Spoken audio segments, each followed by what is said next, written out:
welcome to the Harvest Kitchen Cooking Studio, part of Jones Family Farms. Here we're going to be making some butternut squash cacio pepe, and our chef Sherry Swanson. Morning, Sherry. Good morning, how are you? I am well. So today we're going to make cacio pepe, but instead of using pasta, which is what you would normally use, we're going to use butternut squash instead. So I know a lot of you have seen spiralized vegetables. Everybody's using them. It's a great way to add more nutrition to your meals. So today we're using our butternut squash. Okay, so this is a butternut squash that we harvested last fall here on the farm. Yep. It's one of the common squashes that people like to cook with, and keeps very well. It stores really, really well. So don't be afraid to get a lot of butternut squash and just keep it in a cool, dark place.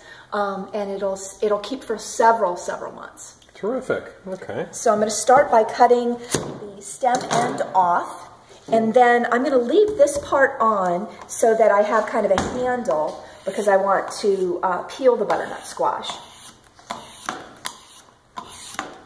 So this is a great peeler because it's nice and wide and really, really sharp, because sometimes the skin is really thick. So I'm just going to use the stem portion of this. I will take this bulbous part and use that for a butternut squash soup, or maybe put it in a frittata.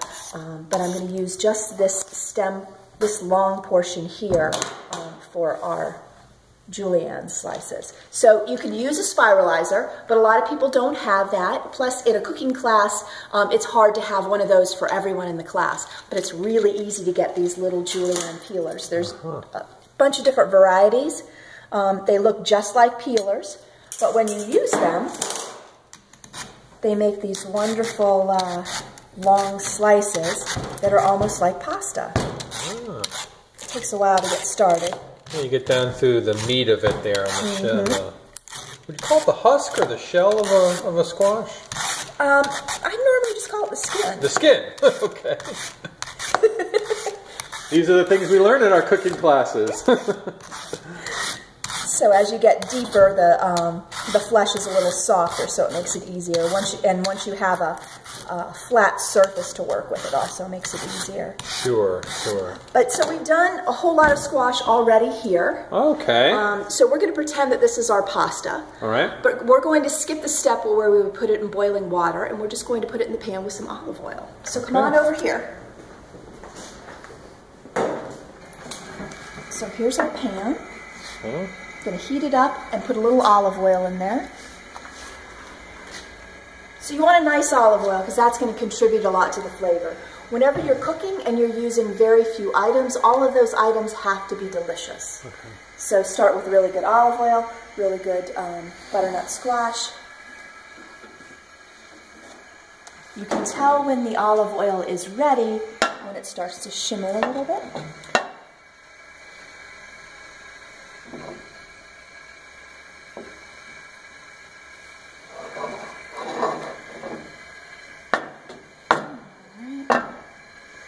You're just about there, aren't you? Yeah, just about there. So I'm going to go ahead and put my butternut squash in.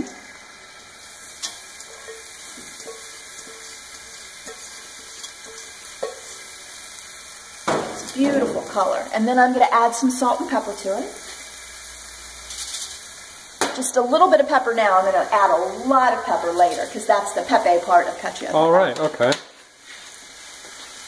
And then I'm just going to get this started sautéing. I'm going to sauté it a little bit, and that'll give it a little more of a nutty flavor. And I want it to release some starches so that when I make the sauce part of it, everything will come together. Because normally you would use the water from the pasta that has starch in it from the pasta. This is a pretty quick and simple meal. This is a great weeknight meal. Throw it together. Just a few ingredients. And this should serve about 6 people? Yep. Okay.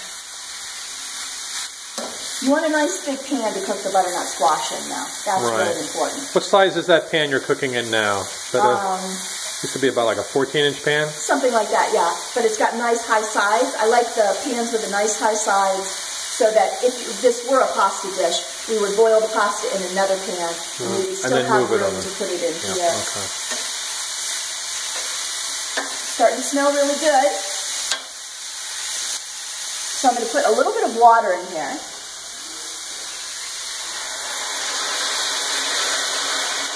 And that will help cook it.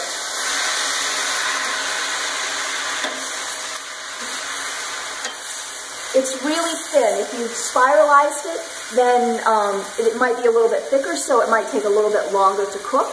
But since these are julienne slices, they're very thin. So they cook really fast.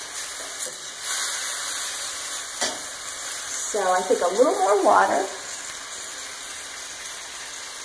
We've got the heat up nice and high. We're going to get everything hot, and then we're going to throw everything in all at one time. So our other ingredients that we have that we're going to add as soon as this is cooked through are pecorino Romano, which is a sheep's milk cheese. It's a hard sheep's milk cheese. And Parmigiano-Reggiano, which is a cow's milk cheese that's aged at least 18 months. Those are both Italian cheeses. You could certainly find a local cheese, a local hard cheese. Maybe at Cacio Corner they have a lot of different beautiful cheeses. Maybe their aged Homestead would be a good choice to kind of use in this recipe if you were looking to try to stay local. So now while you're cooking that, I do have to ask, we have wine here at our farm. What kind of wine would you match with this meal?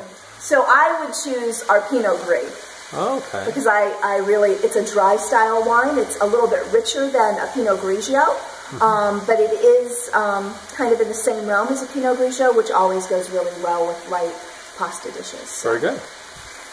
All right, so you can tell that our squash is a little bit lighter in color, so I think it is ready for our cheeses. And the important part about this is to stir the whole time.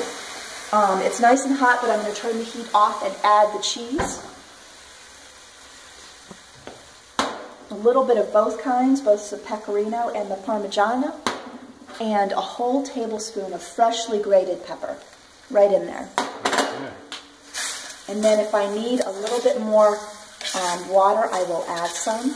But I'm going to start just by mixing this up, and you'll see it'll start to get a little bit creamy.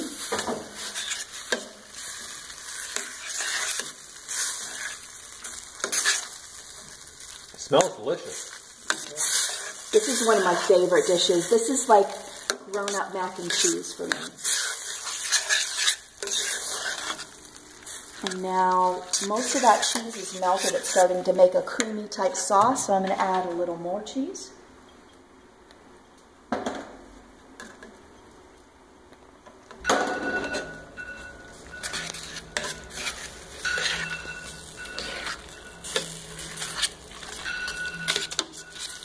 And that's it. It's ready. I've got a little extra cheese to put on the top, but a really fast and healthy weeknight meal.